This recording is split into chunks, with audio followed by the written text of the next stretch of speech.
Assalamualaikum students, welcome to my YouTube channel.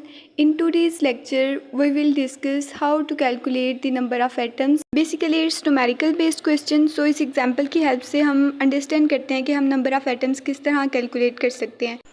So first of all हम question की statement को read करते हैं. Calculate the number of atoms present in 9.2 gram of sodium atom. अब हम इसका data लिखेंगे. यहाँ पे हमें सोडियम का मैस दिया गया है. Given mass of sodium atom equal 9.2 gram and we know molar mass of sodium atom is 23 gram per mole. अब हमने क्वेश्चन में हमें कहा गया है कि नंबर ऑफ़ एटम्स कैलकुलेट करें. So number of sodium atoms unknown है. अब हम नंबर ऑफ़ एटम्स कैलकुलेट करने का फार्मूला लिखेंगे.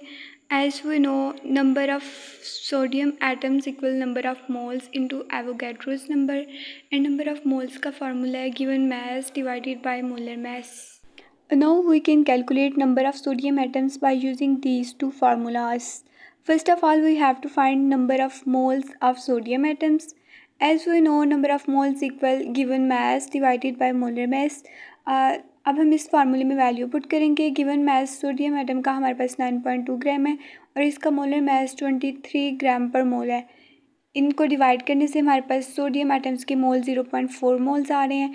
अब इस मोल्स को यूज़ करते हुए हम सोडियम एटम्स फाइंड करेंगे. नंबर ऑफ़ सोडियम एटम्स का फार्मूला है number of moles of sodium into Avogadro's number. As we know Avogadro's number equal 6.02 exponent 23.